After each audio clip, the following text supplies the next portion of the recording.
Ternyata dengan pergantian pemain, mayoritas banyak yang diganti, banyak muka-muka baru yang dicoba ini, ternyata permainan PSS ini malah semakin ngeri ya menurut saya. Maksudnya ngerinya dalam artian yang positif, ngerinya ini yang ngeri buat lawan gitu. PSS itu tampil dengan full pemain lokal. Wah, gol kemarin ini keberuntungan saya pikir nggak terjaga oleh pemain Persita. Pemain Persita mungkin terpancing sampai 10, saya kasih nilai 10 karena sempurna.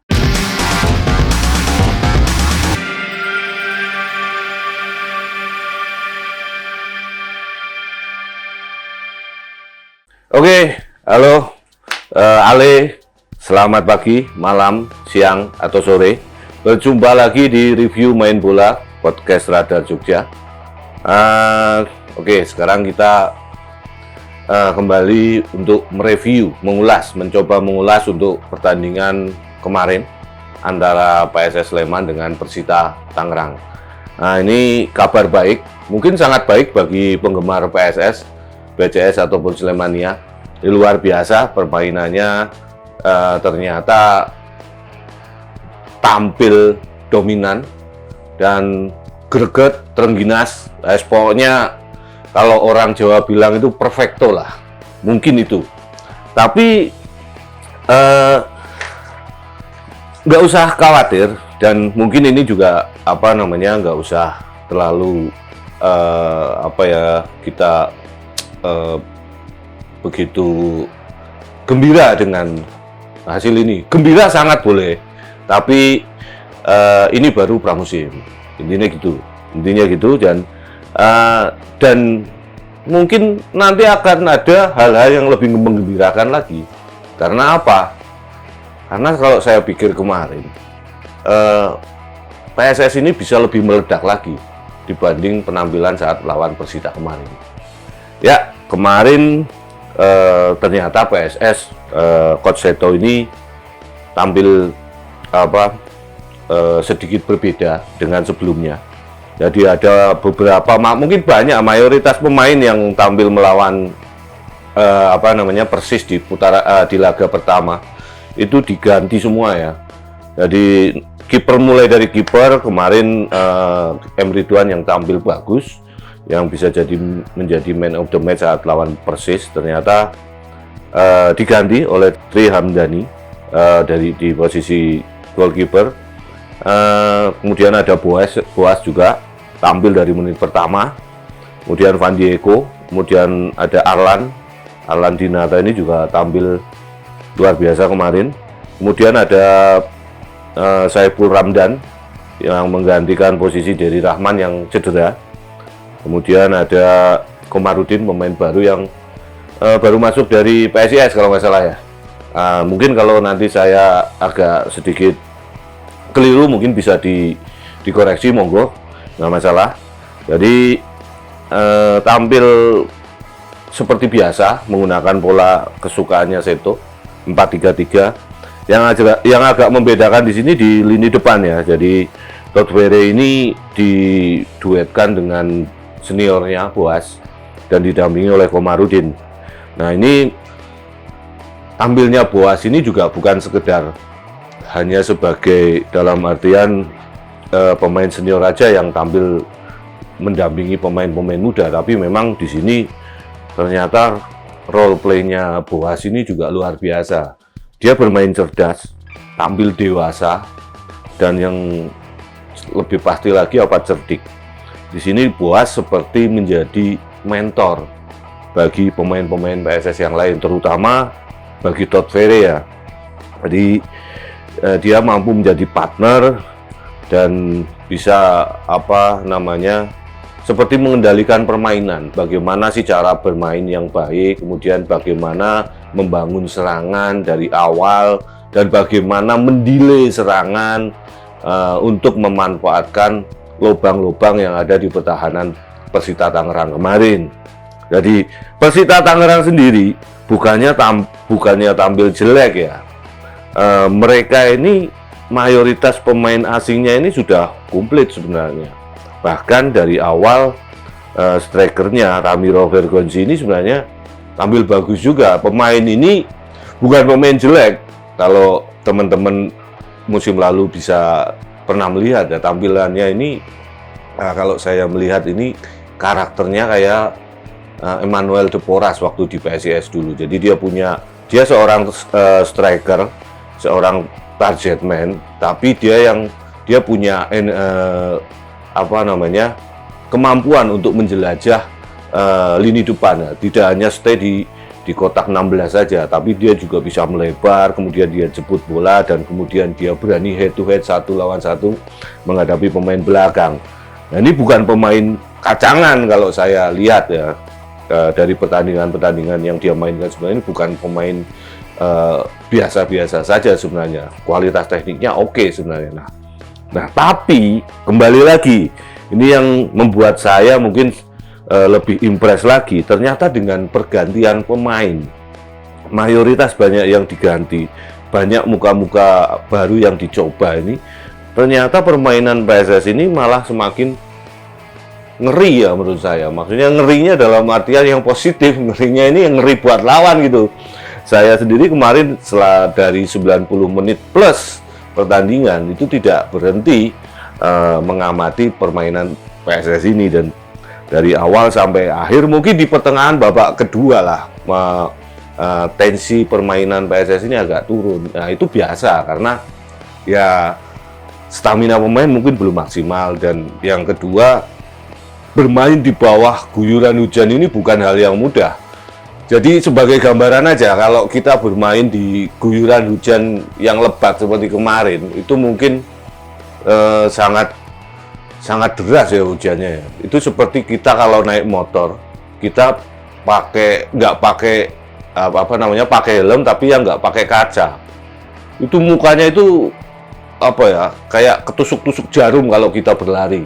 Kalau main di lapangan main di cuaca yang hujan seperti kemarin. Dan kata orang Inggris itu pating tercep lah, tercep kena muka gitu, seperti itu. Nah, itu rasanya, dan pandangan kita pun nggak bisa maksimal, paling cuma hanya 5 meter 10 meter itu aja. Nah, yang menarik di sini, meskipun bermain di kondisi cuaca yang berat dan lapangan yang basah ya, tapi pemain-pemain PSS ini bisa memainkan karakter sepak bola. Kalau bisa saya ngomong ya, kalau boleh saya ngomong, kalau saya diizinkan, ini sepak bola modern yang sekarang banyak diterapkan di liga-liga luar negeri gitu kan. Jadi mereka bermain cerdik terutama, kemudian sabar, mereka tidak asal melepas bola, tidak geruda-geruduk, gerusa-gerusu, mereka selalu positioningnya juga tepat, dan satu lagi, jarak antar pemain, antar lini pun ini nggak terlalu jauh. Sehingga meskipun bermain di bawah cuaca guyuran yang hujan yang cukup tinggi, yang cukup deras, dan lapangan yang becek, lapangan yang licin, mereka tidak pernah melakukan umpan-umpan panjang. Saya paling hanya melihat 1-2 umpan-umpan panjang, itu pun umpan yang terukur gitu kan, long ball-nya yang terukur. Sementara mayoritas mereka bermain dengan bola-bola datar, bola-bola pendek, dan yang lebih lagi, karena jarak antar pemain dan antar lini ini tidak terlalu jauh, PSS ini selalu berhasil memenangi second ball atau bola kedua. Bola kedua ini maksudnya begini teman-teman, jadi kalau misalnya ada umpan dari rekan pemain kita sendiri, ataupun kemudian ada bola dari lawan yang kemudian dicoba di keeping oleh salah satu baik pemain kita atau pemain lawan, tapi bola ini lepas, atau dalam artian bola setengah liar. Nah, bola ini bisa langsung diambil oleh pemain-pemain PSS. Nah, ini yang menarik. Nah, sebenarnya begini, konsep sepak bola itu kan, kalau kita bisa memenangi bola-bola kedua, bisa merebut bola-bola kedua, permainan akan menjadi milik kita gitu kan. Jadi kita bisa mengontrol permainan. Nah, ini yang kemarin dilakukan oleh pemain-pemain PSS gitu. Nah, yang kedua, pergantian pemain ini ternyata bisa memberikan sinyal bagi penggemar-penggemar PSS bahwa kedalaman skuad PSS ini ternyata cukup apa ya namanya, cukup dalam lah, maksudnya cukup bagus gitu. Kesimpulannya apa? Mungkin kok bisa itu bisa dikatakan punya kedalaman skuad yang bagus. Contoh, kemarin yang bermain itu Hambali, sekarang bermain waktu pertandingan lawan Persita itu Fandi Eko Utomo gitu kan. Fandi Eko Utomo ternyata bisa menempati posisi yang dimainkan oleh Hambali, dan kemudian kualitas permainannya pun juga nggak jauh beda ya, maksudnya nggak menurun jauh, malah justru lebih bagus. Nah, ini artinya apa? Di satu posisi PSS ini memiliki 1 atau 2 pemain yang punya kualitas dan karakter bermain yang hampir sama. Nah, ini bagus. Jadi kalau misalnya dalam pertandingan resmi nanti di Liga 1 nanti, kalau ada satu pemain cedera atau akumulasi kartu ataupun kartu merah atau berhalangan bermain karena hal-hal yang lain, ini nggak usah terlalu khawatir. Karena apa?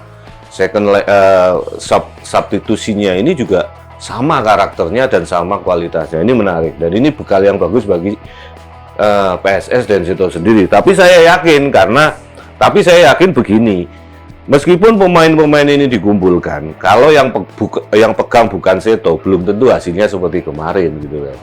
Karena pengaruh Seto di sini terlihat sekali kemarin, sangat terlihat sekali. Di sini Seto sudah mulai menguasai ruang ganti pemain ya. Meskipun dalam beberapa jumpa pers sebelum pertandingan, Seto mungkin ini ya agak sedikit guyon. Seto selalu ngomong kalau pemainnya justru banyak yang nggak dia kenal sebelumnya gitu kan. Ini justru malah luar biasa. Nah, apakah itu cyber untuk tim lawan atau bagaimana, tapi memang ya gayanya Seto seperti itu, lebih santai, enak, dan inilah yang mungkin bisa menyejukkan ruang ganti pemainnya PSS, sehingga pemain PSS ini bisa mengeluarkan kemampuan mereka sesuai dengan arahan Seto tentu. Nah, yang kemarin kembali ke pertandingan kemarin, jadi kalau saya bisa bilang karakter bermain Seto yang diperagakan oleh pemain-pemain PSS kemarin ini sudah hampir mencapai 80% ya. Jadi masih ada masih ada beberapa persen lagi untuk lebih maksimal. Jadi teman-teman Slemania ini bisa berharap, bisa bermimpi tim ini lebih meledak lagi. Karena perlu diingat bahwa kemarin PSS itu tampil dengan full pemain lokal, nggak ada pemain asingnya sama sekali gitu ya. Pemain lokal pun juga sudah bisa mengimbangi Persita yang tampil dengan beberapa pemain asing. Kan cara berpikir awamnya seperti itu. Nah, kalau misalnya nanti pemain asingnya PSS ini kualitasnya bagus, tentu tampilannya juga akan lebih meledak dibanding kemarin. Nah, itu. Jadi kembali ke fungsi Boas dan Todd Ferry kemarin ya. Kalau bisa dibilang Todd Ferry ini kemarin memang dia menunjukkan dirinya bahwa dia itu belum habis dan dia masih menjadi wonderkid Indonesia yang pantas masuk ke timnas dan pantas mendapat penghargaan dari publik sepak bola Indonesia. Dan juga Boas juga menunjukkan dirinya bahwa dia bukan hanya sekedar nama besar aja bermain di PSS, tapi dia punya kemampuan bagaimana mengendalikan permainan, bagaimana membimbing adik-adiknya ini di lapangan. Dan peran Boas ini kemarin sangat krusial juga. Saya pikir pemain belakang Persita ini juga nggak berani melepaskan Boas begitu saja ketika ada serangan dari PSS, karena mereka tetap berpikir Boas tetaplah Boas gitu kan. Di kotak penalti dia jagonya gitu kan. Sekali dia dapat peluang syuting ke arah gawang, bisa saja itu menjadi gol. Nah, kemungkinan besar pemain-pemain Persita ini juga kemarin konsentrasinya terpecah antara menjaga Boas atau mengawasi Todd Ferry. Dan Todd Ferry ini bermain lugas, bermain luar biasa. Kalau di lini depan ini terlihat sekali lah dia dominan perannya. Bagaimana dia mengatur serangan, dia memulai serangan. Ini terbukti dari menit ke-19. Ada satu skema antara Boas dan Todd Ferry yang hasilnya menghasilkan sebuah peluang di depan gawang Persita. Sayang tendangannya Todd Ferry ini masih bisa ditepis oleh kiper Persita. Kalau mungkin saja lapangan waktu itu nggak licin atau nggak hujan, itu saya pikir itu menjadi gol pertama bagi Todd Ferry di PSS. Tapi nggak apalah. Tapi di gol ke pertama PSS ini, gol pertama yang dicetak oleh Van Diego Tomo ini juga peran-peran pemain-pemain ini nggak bisa dilepaskan ya. Kalau dibilang ini kemarin, apakah ada pertanyaan bahwa gol kemarin ini keberuntungan? Saya pikir enggak. Apa gol ini kemelut di depan gawang Persita? Saya pikir enggak, karena ini murni berasal dari serangan yang struktur rapi dari belakang oleh pemain-pemain PSS. Kemudian kecerdikan beberapa pemain tidak melakukan umpan long ball langsung ke kotak penalti ini juga menarik, karena apa? Mereka tahu karakter pemain Indonesia ini tidak terlalu tinggi kan, dan kurang bagus dalam bola-bola atas, makanya mereka selalu bermain memberikan umpan-umpan mendata, dan kebetulan Van Diego yang ada di depan gawang. Mungkin ada di gol pertama kemarin itu saya melihat ada 3 pemain PSS yang berada di posisi yang sangat menguntungkan di depan gawang dan nggak terjaga oleh pemain Persita. Nah ini kan maksudnya skema permainan ini sangat menguntungkan PSS gitu kan. Pemain Persita mungkin terpancing untuk membuat jebakan offset, tapi karena terlalu banyak pemain yang tertinggal di belakang, akhirnya jebakan offset ini juga nggak efektif. Terus yang berikutnya, yang seperti saya katakan tadi, PSS kemarin agak menurun di babak kedua, di pertengahan babak kedua. Ini normal karena bermain di bawah guyuran hujan ini juga seperti tadi saya bilang bahwa sangat berat, itu menguras energi, menguras tenaga dan stamina. Beberapa pemain langsung drop. Tapi di sini sekali lagi peran pemain-pemain pengganti yang masuk kemarin juga nggak bisa dipandang remeh gitu kan. Mereka juga punya kualitas yang sama, sehingga meskipun ada pergantian pemain di pertengahan babak kedua, kualitas permainan PSS ini bisa terjaga. Bahkan yang menjadi klimaknya atau killing the game lah istilahnya orang-orang pengamat bola sekarang itu gol keduanya PSS di menit ke-97 yang diciptakan oleh Ricky Dwi. Ini pemain bagus ya, pemain muda, pemain bagus, dan kemarin waktu lawan Persis dia juga menciptakan satu peluang, tapi sayang tembakannya masih lemah. Nah kemarin akhirnya dia kesampaian untuk cetak gol. Jadi memang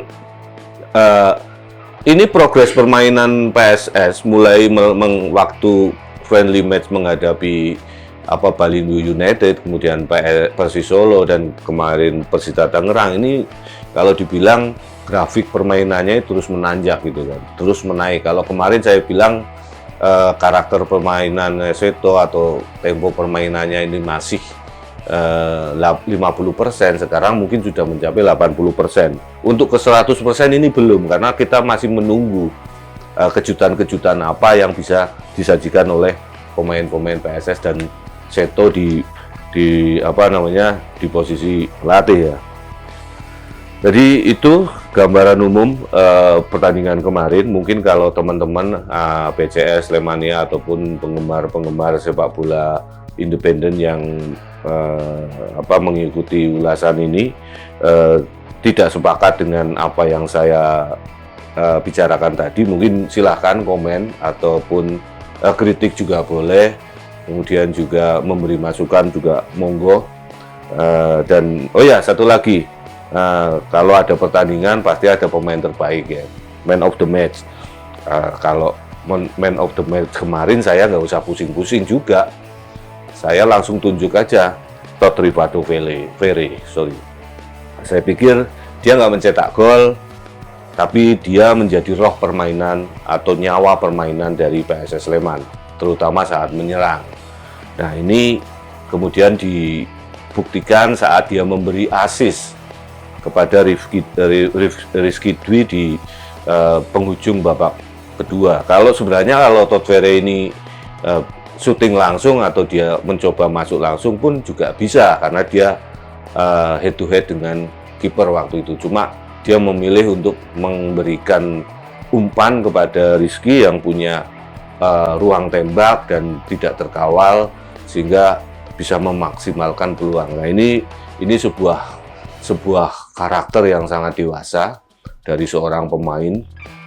Dia tidak egois, dia mengedepankan tim ya, bagaimana tim agar bisa meraih kemenangan. Nah, ini luar biasa. Jadi itu kenapa saya memilih Rivaldo Ferry sebagai pemain terbaik. Kalau teman-teman ada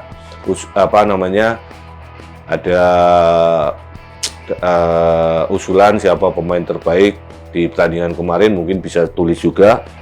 Dan kalau untuk nilai sekarang, nilai permainan kalau dari nilai penampilan PSS kemarin, kalau dari hasil saya kasih dari 1 sampai 10 saya kasih nilai 10 karena sempurna, meraih poin penuh, 3 poin ini sempurna.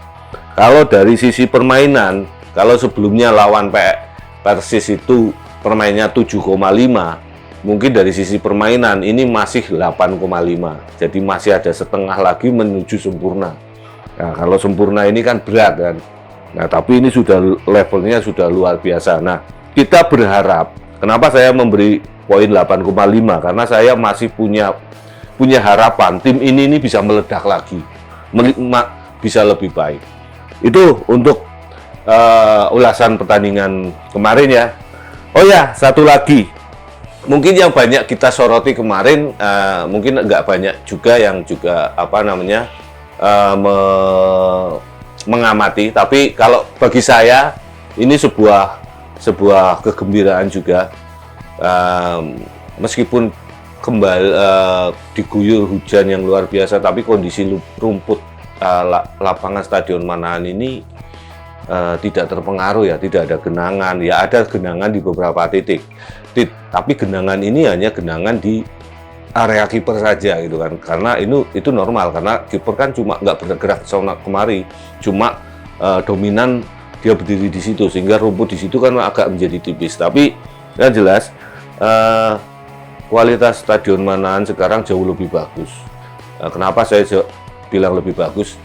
Saya pribadi sendiri mungkin punya kedekatan pribadi dengan Stadion Manahan. Jadi saya menginjak Stadion Manahan itu mungkin di tahun 99 kalau nggak salah, setelah reformasi.